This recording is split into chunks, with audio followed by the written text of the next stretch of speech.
I am very happy to have, after some effort on my part anyway, I think that they tried really hard, but their schedule's a lot tougher than mine. Senator Judith Zaffirini, who represents the 21st Senatorial District and will shortly begin her 20th year in the Texas Senate. Thank you. Yeah. Thank you. These days, very deserving of applause. Though Senator Zaffirini is in the midst of an accomplished career, she is already a figure of some historic significance. And I say in the midst of an accomplished career because we don't want you to say we're relegating you to history. But it's very historic. In 2004, she was reelected with 79% of the district-wide vote, her 6th landslide victory in which she carried all counties in her very large and very diverse district, so it's something that nobody else has ever done. Senator Zaffirini is the first Hispanic woman senator in Texas. Since 1987, and this amazes me maybe because I'm absent so much, she has also maintained her 100% voting record, casting more than 34,000 consecutive votes. She has served 3 consecutive terms as chair of the Senate Health and Human Services Committee, 6 terms on the Appropriations Conference Committee, 7 terms on the Senate Committee on Finance, and 9 consecutive terms on the Senate Committee on Education, which has included service on the Subcommittee on Higher Education. And you'll note there are no lightweight committees there. Of particular interest to us, in May 2006, Senator Zaffirini sponsored and passed HB 135, which authorized Texas universities to issue $1.9 billion in tuition revenue bonds for capital improvements, for nice rooms sort of like this. She holds BS, MA, and PhD degrees from the University of Texas at Austin and remains very much a member of the UT community, as you see, complete with symbolism. Performative. I was in the audience for a taping of Evan Smith's interview with UT President Bill Powers. So he's shortly after President Powers was named president last year. In an off-camera Q&A with the audience, someone asked the president if he would name some of the university's most important supporters in the Texas legislature. This is probably supposed to be off the record, but I'm going to say it anyway. Now, this seemed like a bit of a trick question to me, and you know, one of the things that our president was named president for is because he sees those things coming. And I think it seemed that way a bit to him as well. So he responds with something of a smile that it would really be unwise to name anybody specific or to provide a list because then, of course, automatically some people get left out, some people are unhappy with you, and you've created more problems, or at least as many problems as you've solved. But he paused for just the slightest moment and then said, even allowing for that, I will say this. The University of Texas at Austin has no better friend than Senator Judith Zaffirini. Now, I think this is a widely held sentiment. This is a widely held sentiment across this campus, so please join me in welcoming the senator from the 21st District, Dr. Judith Zaffirini. Thank you. Very nice. Thank you so much. Thank you. Thank you. Thank you so very, very much for such a warm and generous introduction, and especially for inviting me back home to the UT campus. I truly am proud to bleed orange. And I'm so proud of my 3 degrees from here. And I will tell you that every time that someone asks me about my success in the Senate, I attribute everything that I have done in the Senate to what I learned from professors here at the University of Texas at Austin and to the Ursuline nuns. What a combination, right? From the Ursuline nuns, I learned to be on time, to have high ethical standards, to practice the highest and to reflect the highest moral values. And at UT, I learned critical thinking skills. I remember so well when I was campaigning for the Texas Senate in 1986, and I went to an editorial board meeting, and one of the very first questions was about tort reform, and another one was about pro-life, and another one was about state income tax, and all of these difficult questions. And I answered each one calmly and thoroughly because I was prepared. When we walked out, the consultant who went with me said, I can't believe that you were so calm and so collected and so cool. I can't believe you even drank your coffee. And I said, why not? And he said, I've never been with a candidate who touched the coffee. And everybody was a nervous wreck and couldn't answer questions. He said, and there you were with the publisher and the editors and the whole editorial board. And I said, this is nothing compared to defending a doctoral dissertation. Can you imagine it? So the critical thinking skills that I learned here at UT Austin have helped me excel in the Texas Senate and to do a good job. And for that, I am ever so grateful and always so proud to say that I hold 3 degrees from UT Austin. I still remember the first time that I stepped foot on this campus. I still remember the first time that I went to a football game, the first time that I saw that wonderful band playing. Couldn't believe how wonderful the band was. But what I remember most distinctly was the beautiful words emblazoned on the tower, "Ye shall know the truth, and the truth shall set you free." And when I looked at it, it had a tremendous impact on me. And I knew that here was a university where truth was the ultimate standard, where they understood that understanding the truth was related to liberty, to freedom, to everything that our soldiers and that our veterans have fought for. What could be more perfect than that wonderful, wonderful scriptural word emblazoned on our UT Tower, especially when it symbolizes so much. I also thought about the UT Tower when I heard Elspeth Rostow receive her Distinguished Service degree. I believe you were there, Dr. Livingston, and I believe, Gwen, you were there too. And she quoted Disraeli, who said that a university should be a place for life, liberty, and learning. And then she added, he can be forgiven for not including football. Perfect, of course. In the Texas Senate, I am delighted to be your champion for the University of Texas at Austin, for the system, but most especially for higher education throughout Texas, because it's easy to champion your alma mater, especially if you love your alma mater the way I do. It's easy to champion your hometown institution, especially if you love your hometown institution the way I do. And it is part, by the way, of the A&M system. So I support both UT and A&M. But every time that we have had a new lieutenant governor for Texas, I have told each one, if you were to ask me to choose one issue and only one issue, and do only work toward that issue in the Texas Senate, that issue would be higher education. Why? Because it is so important for the state of Texas. And that is why I champion not only my alma mater and my hometown institution, but higher education for everyone, at every level, in every area of the state, every system, every university. All of them are in my heart, and I care about each and every institution of higher learning. So I was delighted when Governor David Dewhurst called me one day and said, "You're going to love this." I knew good news was coming. And he said, "I am creating a committee on capital funding for higher education, and you're going to chair it." Thought I was going to die. I was in heaven, senatorial heaven, mind you. And I realized that what he meant was, we're going to pass this bill. Because capital funding has been such a critical issue for the state of Texas. And we tried to pass a bill in 2005, and it died. Someone else was carrying the bill, not I. And then we had this special session that Governor Rick Perry called. And at the very end of the special session, on a Thursday before the session was to adjourn on a Tuesday, Governor Perry opened the call to tuition revenue bonds. Mind you, Thursday night, Mother's Day weekend, Sunday was the last day to pass a bill under the rules. Tuesday was adjournment. And a senator turned to me and said, "This bill is dead." And I said, "It is not?" He said, "We can't pass $1 billion bill from Thursday to Sunday."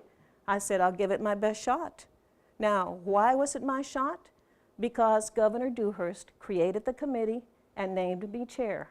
Don't think that we started on that day. We started working with UT representatives, with representatives of every institution of higher education, and most especially with the Texas Higher Education Coordinating Board. And what we did was address the issue and get ready for it just in case it was added to the call. And basically, at that point in time, what we focused on was a paradigm shift. And I believe that as we look at higher education in Texas, we need paradigm shifts in every area, not only in the area of capital funding. We work so closely with Warren von Eschenbach, who's on my staff and with me today, has a PhD from UT Austin. And as director of the subcommittee on higher education and the subcommittee on capital funding, Nick Almanza, who's with me today, joined us later, but he hears the stories, don't you, Nick? Before, every time that we passed a tuition revenue bond, people like Gwen Grigsby and others involved, and everyone is negotiating and using pressure and influence and playing politics to see who would get what tuition revenue bond and how much. What we did was indeed a paradigm shift. With the help of the coordinating board, we developed a framework based on criteria. Criteria that were essential to the process. Criteria that included space deficiencies, enrollment, closing the gap, all the things that we talk about in higher education. Did we rate them? Absolutely not. I learned a long time ago not to be the judge of any contest, including this one, tuition revenue bonds. We asked the coordinating board to rank them and to rate them. And then what we did was establish the threshold for what would be recommended and what would not. We developed 3 categories: highly recommended, recommended, and lesser priority. Why lesser priority? Do you think that I would tell any senator or any representative, your project is not worthy? So we used lesser priority, a relative term. And in the end, from Thursday to Sunday, we worked literally day and night. Saturday, I remember I had a breakfast bar for breakfast, and all I had during the day until midnight was baby carrots because I couldn't sit down to eat. Mother's Day, we were the only ones in the entire Texas Senate. My staff and I worked feverishly. Meanwhile, I was supposed to host a party near Cancun because my niece was getting married on Friday, didn't go. On Saturday, she was getting married, didn't go. And Sunday was Mother's Day. But we were in the Texas Senate working feverishly to pass this bill and to develop it accordingly. And one person came up to me and said, "Don't you think this could be somewhat hypocritical?" And I said, "What do you mean?" He said, "From the time you ran, you have been saying that faith and family are your highest priorities. This is Mother's Day weekend. Why aren't you with your family?"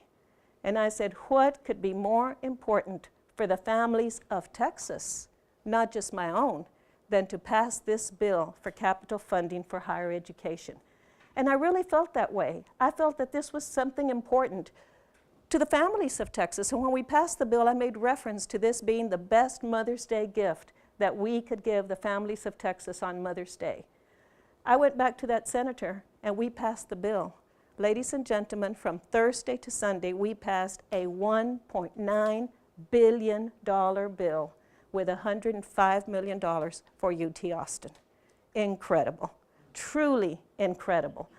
But what it took was discipline and hard work and an understanding of the issues. The ability to deal with issues not at the lowest level of abstraction, of knowledge and comprehension, but at the highest level of abstraction, of synthesizing and evaluating and doing everything that we learn how to do here at UT Austin.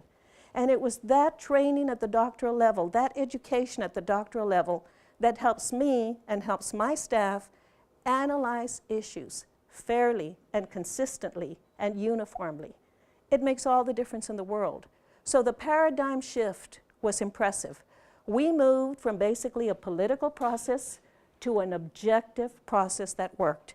Had we not had that process in mind, and had we not implemented it timely, we wouldn't have passed that bill. Unbelievable. But we also need a paradigm shift in the area of accessibility to higher education, because the dividing line for many of us who address these issues is simply this: is higher education, is public education, a right or a privilege? You tell me. I happen to believe that it is a right. I also believe that healthcare is a right, not a privilege, but that is the dividing line.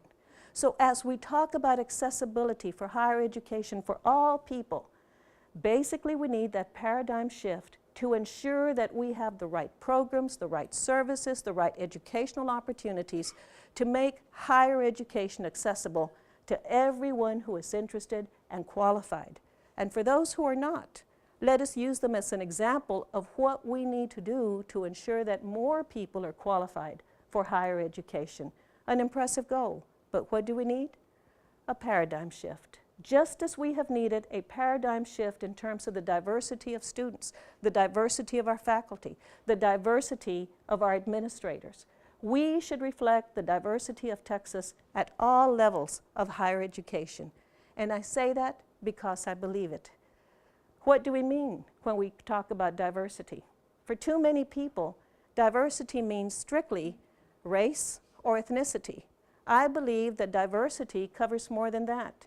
It covers race and ethnicity. Certainly, it certainly does, but it also covers gender and age and religion and disabilities. And on a different level, it covers geography and socioeconomic levels and many, many areas that differentiate us one from another. We need a paradigm shift to ensure that higher education in general and the University of Texas at Austin reflects the diversity that is the state of Texas. When I talk about higher education, I talk about graduation rates, and that's very important. It's also related to accessibility and to diversity. I have been most chagrined over the years to understand thoroughly that there is no four-year institution of higher learning in Texas. I'll repeat, there is no four-year institution of higher learning in Texas. At best, we have six-year institutions of higher education in Texas, at best. And some institutions have a better graduation rate than others, and I think that is wrong.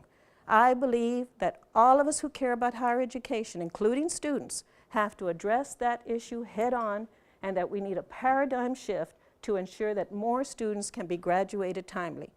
How do I do it? How do we do it? In many, many ways. And I hope that some of you will have better ideas to share with us. You'll notice that Warren and Nick are taking notes, so we hope to learn from you today. But one of the things that I believe, and I'm glad we have advisors here today, is that advisors need to be more involved and more accountable for the graduation rates that we have for respective institutions. I also believe very strongly that we need different types of graduation rates for different types of students. If, for example, we have a student who is in the top 10% of the class, is totally supported by parents, is single, and is going to school full-time, that student perhaps can complete degree requirements in 4 years. Suppose then that we have a student who is 35 years old, single parent, 3 children to support, and has to work. Should that student be held to the same graduation rate standard? I don't think so. So what we need then is a paradigm shift in this area too. It's also closely related to accessibility. We go back to that point because as we ensure that more students complete their degrees timely, we also create new vacancies for additional students. If you realize how many students we have holding on to a position at this university for 6 and 10 and 12 years and more, then you realize those are students being kept out. Everybody wants to come to UT. Lots of people want to come to UT. And yet, we don't have a focus that we should have on graduation rates. And if we increase our efforts to ensure that more students are graduated timely, then we will open new opportunities for additional students. Of course, we in the legislature should fund higher education adequately. And I feel very strongly that we in the legislature must fund higher education at a significantly higher level. I will tell you that I have vivid memories of being at this institution and worried to death that tuition would be raised $25. Worried to death. Had tuition been raised $25 when I was at UT Austin, either my husband would have had to drop out of law school or I would have had to drop out of undergraduate. And I was already married and already holding as many as 3 part-time jobs. We could not afford another $25. When I ran for the Senate in 1986, one of my major platform issues was tuition rates. And I said we had to fight increased tuition. I hate to tell you, but when the issue of tuition deregulation came up, I was one of the senators who voted for it. And I couldn't believe that I was voting for it, UT did not pressure for me. Every time that someone from UT came and asked me to vote for higher tuition rates, I would say no. I remember one time a chancellor came into my office, a former chancellor, and said, I want to talk to you about raising tuition. I went like this. He said, next subject, you know, very quickly. Why did I vote for it? Because I knew that the legislature was not going to fund higher education adequately. We have to be responsible. We either have to provide more money, and obviously we don't have the votes to do that, or we have to provide higher education in general with other avenues to do so. And in addition to that, so many students were supporting the tuition increase, and that was very impressive, or at least tuition deregulation, and saying that this was necessary. I will also tell you something related to that. No president, no chancellor, no governmental relations person, no friend who ever talked to me about tuition increases or tuition deregulation ever opened my tightly shut brain on this issue. I would not consider it. The subject was off the record. You wouldn't believe who did. My son. My son, a student at the UT School of Business at the time, said, Mom, UT Austin and higher education in Texas is the best bang for the buck. Tuition increases are supported by the students because we want the best. It was my son who opened my mind, didn't persuade me, opened my mind to consider the issue. And then I talked to the powers that be in higher education, not only UT Austin, but elsewhere. And then I voted for it, much to my chagrin, because I would much rather vote for higher funding. But if we don't have the votes, what in the world are we supposed to do?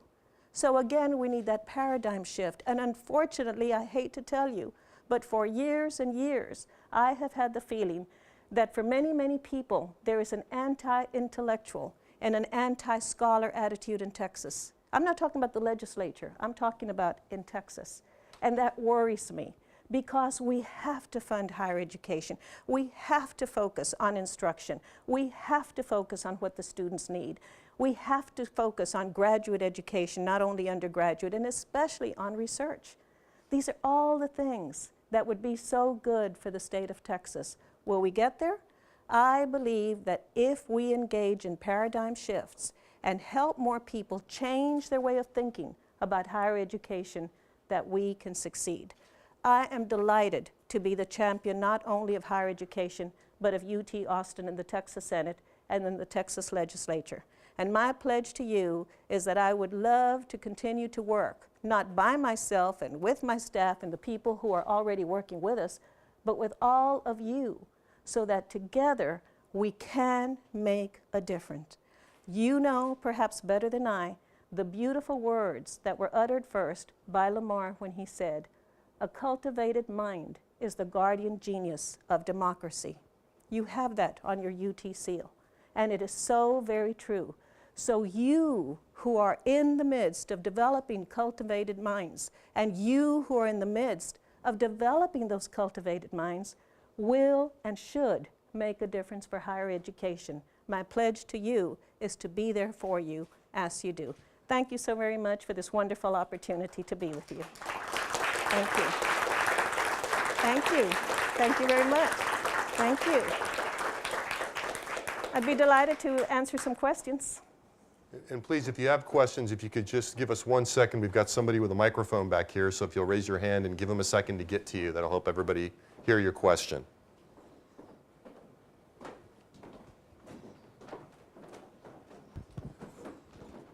Hi, thank you. My question was about the higher education funding. If by any chance a big bill came through that provided a lot of funding for higher education, would tuition go back down if we didn't have to foot the bill that the legislature didn't want to? Well, I would hope so, but don't hold your breath.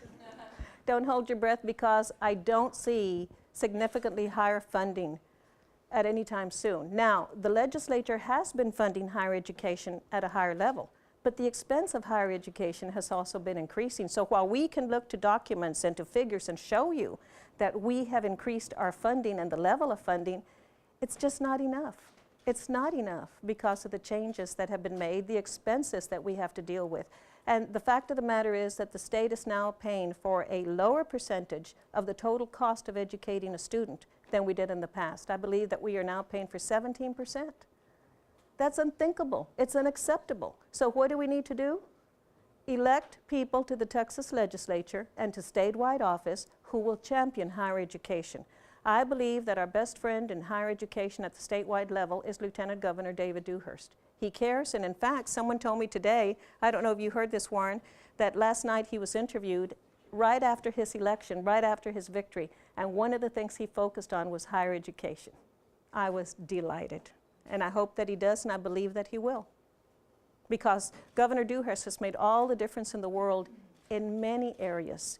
In fact, in May, I was the graduation speaker at the law school here. I was delighted. My son was in the audience. And my theme at the time was, who lives, who dies, who decides? And I asked the question, and then I answered. I said, who lives, who dies, who decides? We do. We in the Texas legislature decide who lives, who dies, and who decides. And I gave specific examples, including the example of my chairing a subcommittee of the Senate Finance Committee that included 3 Republicans and me. I'm a Democrat. 3 times I lost the vote to fund programs that included AIDS medication. 3 times. Twice, 3-1, and once 2-2. Did I give up?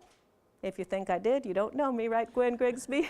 So I went to the Lieutenant Governor and I said, Governor Dewhurst, if we fund AIDS medication, Texans who have AIDS will work and live productive lives and pay their taxes. But if we do not, they will get sicker and sicker and sicker, costing the state increasing amounts of money, and then they will die. Ladies and gentlemen, because of the intervention of Lieutenant Governor David Dewhurst, I prevailed in the Finance Committee, and 15,000 Texans with AIDS will live, not die. Isn't that amazing? And of course, I gave them examples of how in the future they will make those decisions. And to cause them to think about their future and to ask a thought-provoking question, I repeated the question at the end. And I said that my prayer for the UT Law School graduates was that in the future, the Lord would inspire them with the words and the actions they needed, and that they would develop the courage they needed to be thoroughly prepared for the day that somebody would ask the inevitable question of their profession: who lives, who dies, who decides? And you must answer, I do, I will. They have to be ready, and so will you. Because people involved in education at the highest level are making those decisions every day by preparing students who will be in decision-making positions, such as prosecutors and doctors and healthcare professionals and others. Those decisions are made every day through education. A part of the answer to the question, who lives, who dies, who decides, is being answered daily in higher education in Texas. And I believe that very strongly. Other question? Yes, ma'am. They need the microphone, I believe. Oh, probably not. I have 2 quick questions. One is, what specific strategies would you like to pursue to raise the graduation rate? And the other is, what are your thoughts about the top 10% rule? Well, let me take the first one first. What specific strategies do I have to increase the graduation rate? Quite a few, actually. We already passed some very significant legislation. And the significant legislation that we passed in 2005 is modeled on the Texas Tech Graduate on Time program.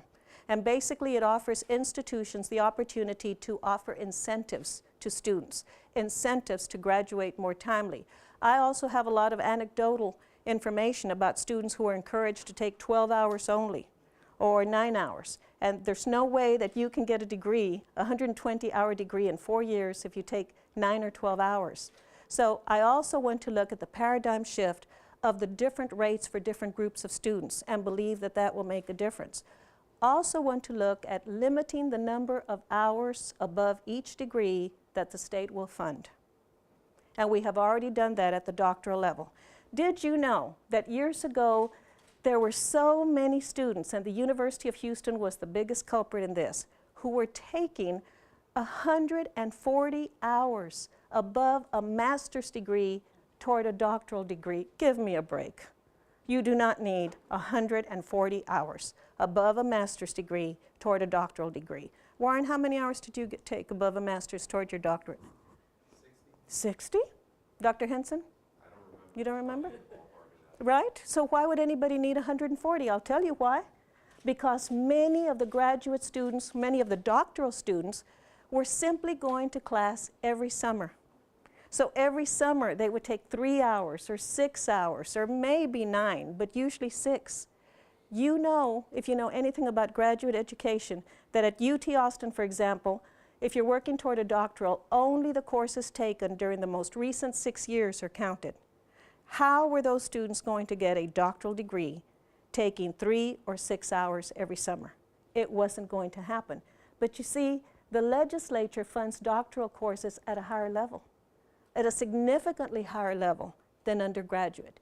Yet I remember taking courses here where all I did was meet with a professor one time, agree on the subject of study, went back home to Laredo, wrote my paper, worked with a student who worked with me. I paid her minimum wage to make copies for me and take out books from the library and send them by bus, and I would write the paper and send it by bus to her, and she would turn it in. And you know why I did that? Because I didn't have a wife. And every man, and they were all men in my study groups, had a wife doing that work. Do you think my husband was going to do that for me? I don't think so. He was practicing law. So I hired someone. And that person would go to the library, make my copies, and do all those things that all these other people in the same group with me had their wives do. Unfortunately, the saddest news of all, in my immediate study group, today, so many years later, I'm the only one who's still married.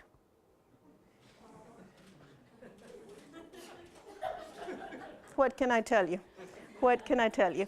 So you see, I knew about courses like that. I would take the subject at hand, go home, write the paper, and turn it into the professor, and then maybe meet with the professor. That course was funded at a higher level than an undergraduate course. But I knew from experience that that's not right. And I knew that there were many, many students out there who were not going to get that degree, but were working toward that. Equally important, those graduate students were taking up a space. A space. And your graduate dean from this institution went to my office to lobby me against that bill. And she said, "You don't understand." Well, you want to irritate me, tell me you don't understand. She said, "You don't understand. Some of these dissertations take 8 and 9 and 10 years. I said, "I do understand. A doctoral dissertation should take 1 year or 2. And she said, no, this research takes a lot more years." I said, "Then it should be postgraduate research, not doctoral dissertation research." And so we placed a cap on the number of hours above a master's degree that we would fund toward a doctoral degree, and now graduation rates have improved. And who benefits the most? The students. And UT students came to lobby me against it, and I said, "This will help you." But they didn't quite understand at the beginning. Today at UT Austin and at other institutions of higher learning, more students are completing their doctoral degrees more timely, especially their doctoral dissertations, and we have more vacancies for other students who want that slot. So there are many ideas that we have, many ideas. Another bill that I passed has to do with combining educational or academic programs with work study and with mentoring, so that the students who are having a difficult time completing their degree requirements timely will have assistance. We also want to use work-study programs to create positions for tutors who will then tutor the students who need the help. So we're tying everything in. And we have a number of different programs like that. Warren, do you have any to add that I didn't cover? Streamline the financial aid program. That's right. We stream, go ahead. Students would have to complete 24 semester credit hours in an academic year. Yes, tying it into financial aid, because for some programs there's no accountability, and that's not right. And then in terms, your second question was about the top 10% rule. The top 10% rule is working very well in many ways, improving diversity in rural areas and in other areas of the state, and to a questionable extent among minorities. And there is major disagreement about whether the top 10% rule has helped minorities significantly or not. And you'll have to look at the data to judge for yourself, because there is a disagreement. At UT Austin, it has caused a problem because So many of the students here are being admitted by a single criterion. I believe very strongly that the best thing for students is to have a portfolio approach.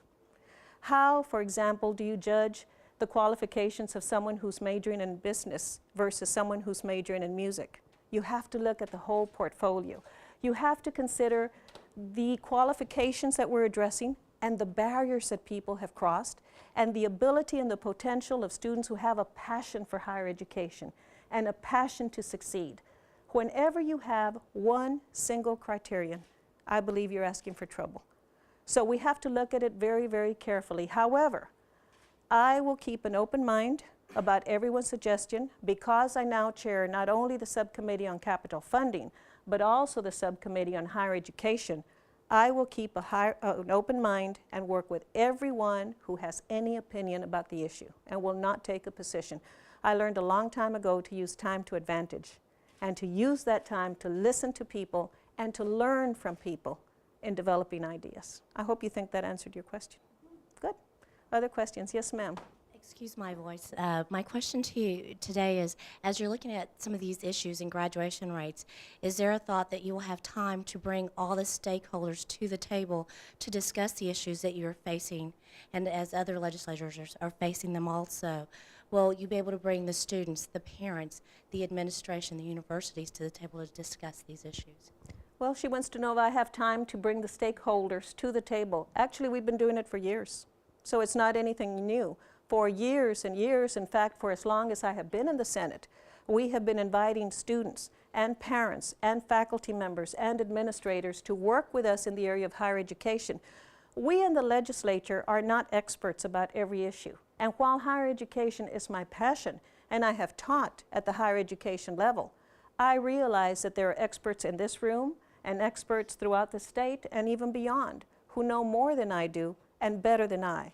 So it's my pleasure to work with them and to listen not only to those who agree with my perspective, but especially with those who disagree. So do we have time? We're not starting at this point. We started a long, long time ago. So everyone who wants to get involved will have an opportunity to do so. We also have a strategy in my office for involving people, and that is that we create work groups and task forces. Just as the example I gave you about the TRB bill, the Tuition Revenue Bond Bill, I didn't start when the governor opened the call. I got ready. We were ready. And because of all the work that we had done, we passed that bill. So this is not something that we're just starting. And then we learned from others. The Graduate on Time bill. Texas Tech simply testified about their program. We loved it. We immediately grasped their idea and extended it. Flat rate tuition. My legislation that I sponsored with a House member created the flat rate tuition pilot project here at UT Austin, and then it was so successful that the next session we came back and we extended it statewide. Is it working? Absolutely. Will it help improve graduation rates? Absolutely. Why? Because students know whatever the institution rule is at that institution, in some cases it may be 15, for example, that as many courses they will take will vary in terms of tuition, but that anything above a certain number, like say 15, would cost the same. So whether you take 15 hours or 18 hours, you're paying the same tuition. Is that a motivation? I think so. And what could be more significant for a student or for a family in terms of saving money than to cut off a year or 2 or 3 from going to college? We complain about tuition rates, but compare that to the cost of another year. Now, my son, Carlos Zaffirini Jr., completed his degree from UT Austin in business and one from the law school in 6 years flat. And what did I do? I promised him a bonus if he graduated in 3 years. I promised him a bonus of $2,000. He got his $2,000. How much do you think I saved by his getting that degree in 3 years? But you see, incentives matter. Incentives work. And that's what we need. So the students who work hard and who excel need to be rewarded. They need incentives. We also passed a different bill that was sponsored by a friend in the House and supported strongly by Lieutenant Governor David Dewhurst, Be On Time. And it's a wonderful financial aid program. Are some of you aware of it? It's basically not need-based, but it's aimed at families that have several children going to college, and or perhaps struggling with it and don't qualify for financial aid, but persons who have a financial need can also qualify. And what it means is that you can apply for the Be On Time program, get an interest-free loan while you are at the college. And if you are graduated timely, within 4 years for a 4-year degree, within 5 years for a 5-year degree, with at least a B average, the loan is forgiven. It's free. If you don't, then you have to pay back the loan when you get your degree, but at a low interest rate. Now, that's an incentive. That's definitely an incentive. There's so many more out there. So we're just full of ideas. And where do we get these ideas? From people like you. So please share some of your best ideas with me. Did you have a question, ma'am? Yeah, it was a question about accountability, because we've learned that at the secondary school level, the accountability is now measured in the standardized tests. And there is talk about that same kind of accountability at a higher education level, and I was wondering whether you A would comment. standardized test? Thank you. That's my reaction. Is that specific enough? Right. Other questions? Yes, ma'am. Anyone else have a question? Well, thank you so much. Yes, sir.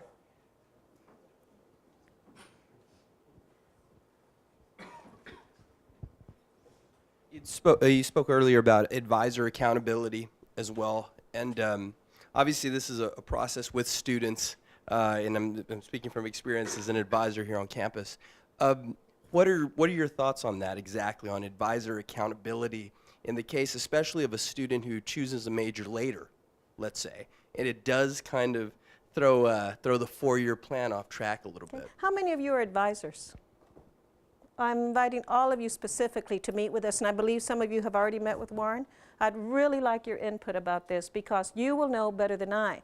And what I know is largely anecdotal. But boy, do I have anecdotal information, including from my son, including from my own days as an undergraduate and even a student here at UT Austin.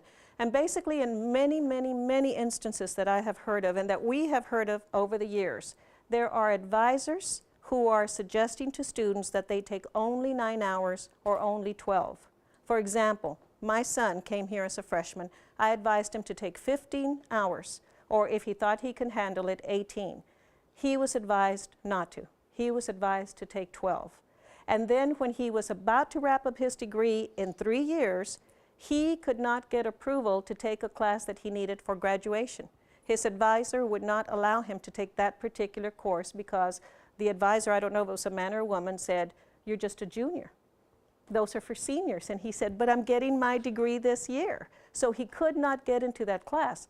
Of course, he knew what to do and he knew how to get in, but not everybody does. And I won't go into the details of what he did. But he didn't run to mama. He handled it on his own and he got in the class. Had that advisor prevailed, he would not have gotten his degree at the end of that 3rd year, at the end of that summer. So there are some advisors who I believe are advising students inaccurately or inappropriately, and they're not doing their best. There may be reasons to ask students to take only 9 hours or 12 hours, as the case may be, and that's fine. I'm not talking about that. I'm talking about across the board telling students take only 12 hours, don't take more than that. And so there are many, many areas of accountability, but I want to work with advisors in terms of how to address this particular issue. And sometimes advisors just have these weird ideas. I got my degree in less than 3 years because I dropped out my sophomore year because I was very, very ill, and then dropped out and went back to school and completed my degree, actual time at the university, in less than 3 degrees, but including summers. When I got to graduate school at UT Austin, and I had already been to the class for potential graduate students in my department, and I had done everything the advisor had suggested that we do as undergraduates if we wanted to pursue a master's. Everything I did to the letter. Had a 3.97 GPA, which I have on all 3 degrees here at UT. So I go to the advisor my first semester as a master's degree student, and he said, "You railroaded your education." And he gave me a 6-hour deficiency in undergraduate courses. So I had to go back and take undergraduate courses 6 more hours while being a graduate student. Why? Just because he thought that I went through too fast. And I believe that there are some advisors who think that way and do things like that, and the anecdotal evidence is incredible, incredible what we hear constantly. So we have to address the issue. And I'm sure that there are many, many, many excellent advisors who are doing a wonderful job in advising the students. We have to make sure that the standards that those advisors use are learned and internalized by other advisors too. Okay? Thank you so much for the opportunity to be with you. I really appreciate your invitation. Thank you so much. I appreciate it. Thank you. Thank you. Thank you very much. And thank you all for coming. And I should mention also, we'll have one last event. Senator Zaffirini's colleague, Senator Averett, will be here November 30th. Yes. Thank you very much, and thanks again.